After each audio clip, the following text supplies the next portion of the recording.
Hello guys, welcome back to my channel. আমিও একটা নতুন ভিডিও নিয়ে চলে এসেছি। তো গাইস, আজকে হচ্ছে গণেশ চতুর্থী। তো গণেশ চতুর্থী উপলক্ষে আমরা যাচ্ছি গণেশ মন্দিরে, গড়ে যাচ্ছি। তো এখন দেখতে পাচ্ছি আমরা যাচ্ছি, আমি, মা, ভাই সবাই মিলে যাচ্ছি। দেখতেই পাচ্ছ, খুব সুন্দর লাগছে। মা আবার দাঁড়ালো আমাকে সামনে দেবে বলে। তো আমি যেহেতু ক্যামেরা করছিলাম, ওই জন্য মা আমাকে সামনে দিয়ে দিল। তো এখন আমি ভাইকে একটুখানি দেখিয়ে দিলাম, ভাইকে কি সুন্দর লাগছে দেখতে পাচ্ছ। দিয়ে আমি একটু নিজেকে দেখিয়ে দিলাম, মাকেও দেখিয়ে দিলাম, আমি নিজেকেও দেখিয়ে দিলাম। তো তারপর আমরা টোটোতে উঠে পড়লাম। টোটোতে যা যা দেখছিলাম সেগুলো তোমাদেরকেও দেখাচ্ছিলাম, দিয়ে আমাকে একটু দেখালাম। আর মাঝখানে তিন চারটে লোক, এই যে সাদা রঙের বাইকটা গেল, তারা যেই লোকগুলো বসেছিল সেই লোকগুলো না আমার হ্যালো করে চলে গেলাম, মানে ভিডিওতে হ্যালো করে চলে গেল। তো আমিও বললাম ওকে বাই। তো এখন আমরা চলে এসেছি গড়ে। আমি আমাকে দেখিয়ে দিলাম, ভাইকে দেখিয়ে দিলাম, আর ভাইকেও দেখিয়ে দিলাম। দেখতে পাচ্ছ কি সুন্দর লাগছে। এটা হচ্ছে কদবেলতলার ওইদিকে, এটা লজ, কৃষ্ণের হাতে বাঁশি, এটাও দেখিয়ে দিলাম। আর এই যে এইটা হচ্ছে আমার বাবা। আমার বাবা একটু হাই করে দিল, বাবাকে বললাম একটু হাসো, তারপর বাবা হাসলো। দেখতে পাচ্ছি আমি একটু ভাইকে দেখিয়ে দিলাম। ভাই এই তাকাচ্ছিলই না। যাই হোক, আমি কী করবো, তো আমি মাকে দেখিয়ে দিলাম, ভাই তো তাকালো না, তাই জন্য। তারপরে আমরা যাচ্ছিলাম গণেশ মন্দিরের উদ্দেশ্যে, গড়ে গড়ে গণেশ মন্দিরের উদ্দেশ্যে যাচ্ছিলাম। আর এই যে আমি এই কুপনটা একটু উঠিয়ে নিলাম, কুপনটা। তো আমি ওটা একটু ভাই হাতে দিয়েছিলাম। হ্যাঁ, অনেক কুপন পড়ে রয়েছিল। তো দেখতে পাচ্ছি কি আমরা চলে যাচ্ছি গণেশ মন্দিরের উদ্দেশ্যে। চলে যাচ্ছি আমরা এখন।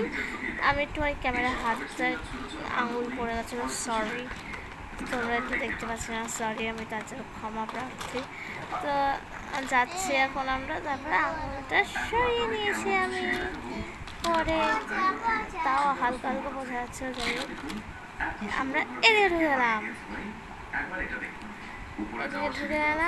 তো তারপরে আমি এই সাইডের জিনিসগুলো দেখাচ্ছিলাম, আর আঙুলটা সামনেও আসেনি।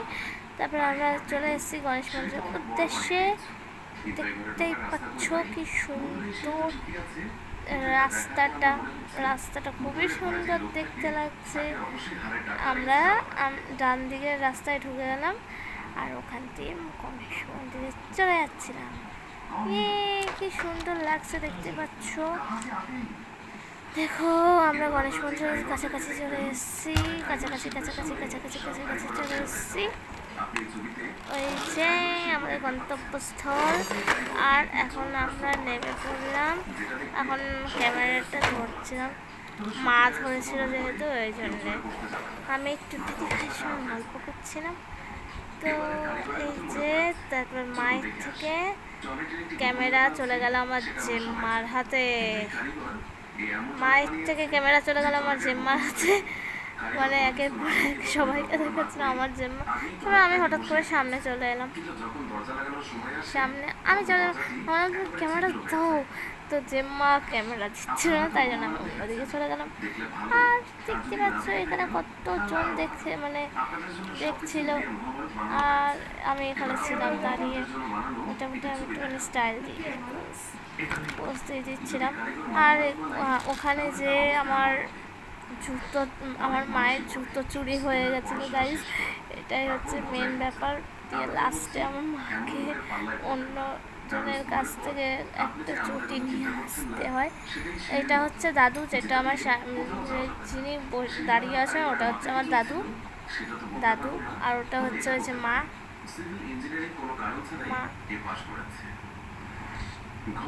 কি সুন্দর লাগছে দেখতে পাচ্ছ গনু দাদাকে কেমন লাগছে তোমরা কমেন্টে জানিও। আমার তো খুবই ভালো লাগছে গনু দাদা খুব সুন্দর দেখতে লাগছিল গনু দাদাকে। আর এক পাশে ছিল আরেকজন পুরোহিত, আর পাশে ছিল আমার গুব্বি। গুব্বি মানে আমার দিদি ভাই, আমার দিদি ভাই যে মানে আমার গুব্বি। যদি কাজটা কারিগরের হাত থেকে হতো তাহলে না জানে তার কি অবস্থা করতো আপনারা বুঝতেই পারছেন। দেখতে পাচ্ছ গনু দাদাকে দেখাই যাচ্ছে না, ফুলের মালায় ঢেকে গেছে গনু দাদা পুরো, গনু দাদা পুরো ঢেকে গেছে। এখানে যজ্ঞ চলছে মনে হয়, আর এখানে সব প্রসাদ একের পর এক ছিল সাজানো, সবাইকে দেবে যেহেতু। তো কি সুন্দর লাগছে দেখতে পাচ্ছ, তোমরা কমেন্টে জানিও কেমন লাগছে এখানকার দৃশ্য কেমন লাগছে। দেখতে পাচ্ছ কি সুন্দর লাগছে, আমার তো ভালো লেগেছে দেখতে, বেশ ভালো লেগেছে, আমার খুব সুন্দর লেগেছে। তো আমরা একটুখানি এখানে আনন্দ করছিলাম, আনন্দ করতে করতে সময়। আর এই যে এটা হচ্ছে আমার দিদি ভাই, আমি প্রথমে দিদি ভাইয়ের নাম নিয়ে নিয়েছিলাম কিন্তু দিদি ভাই পরে এসছে ক্যামেরার সামনে, তো মিস্টেক, সরি। তো এখানে আমার দিদি ভাই ছিল, আর এখানে অনেক ভিড় ছিল গাইস, দেখতে পাচ্ছ অনেক ভিড়, তোমাদের ধারণার বাইরে। আমরা তো চলাফেরাও করতে পারছি না। আর এটা হচ্ছে আমার ঠাম্মার ঘর, মানে আমার দাদুর ঘর, মেজ দাদুর ঘর। এইটা হচ্ছে আমার ঠাম্মা বলতে আমার মেজ দাদুর বউ। ওই যে আমার বাবা খাটে বসে আছে, আর এটা কে জানি না, ওই যে আমার বাবা খাটে বসে আছে, দেখতে পাচ্ছ আমার বাবা আরামসে বসে আছে, আর আমি একটু হাই করে দিলাম। তো দেখতে পাচ্ছ এই যে আমরা এখানে বাড়ির জন্য রওনা দিচ্ছিলাম। তো আমি আরেকবার একটু গনু দাদাকে তোমাদেরকে মানে একটু দেখিয়ে দিলাম, ওই সাইডটি গনু দাদাকে দেখা যাচ্ছে কিনা তোমরা কমেন্টে জানিও।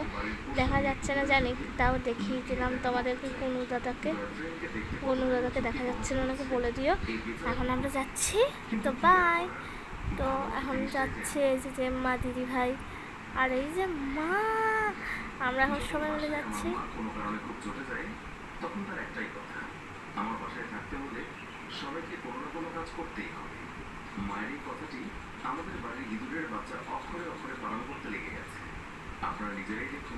তো আমি আবারও চলে এসেছি, বাইক করছিলাম।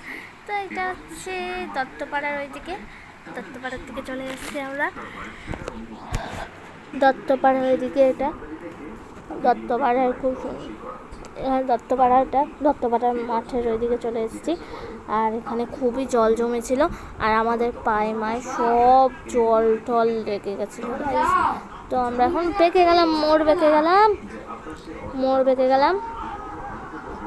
মোড় বেঁকে গেলাম দত্তপাড়ার ওইদিকে।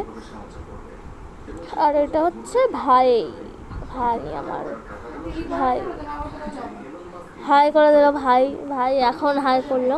যখন আমি ডাকছিলাম তখন ওর হুঁশ ছিল না, এখন হাই করলো। দেখতে পাচ্ছি এখন বাড়ির দিকে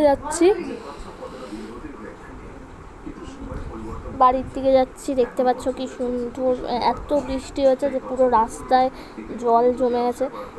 এখন আমরা যাচ্ছি বাড়ির দিকে, শ্যামবাজার ওইদিকে আমাদের বাড়ি, তাই জন্য শ্যামবাজারের দিকে যাচ্ছি। তো আবার এখানে অনেক পুরনো বাড়ি আছে, দত্তপাড়ায় অনেক পুরনো দিনের বাড়ি আছে। তো আমরা কমেন্টে জানিও এখানে কী আছে। আর এখানে একটা নোংরার গাড়ি আছে, নোংরাখানার গাড়ি।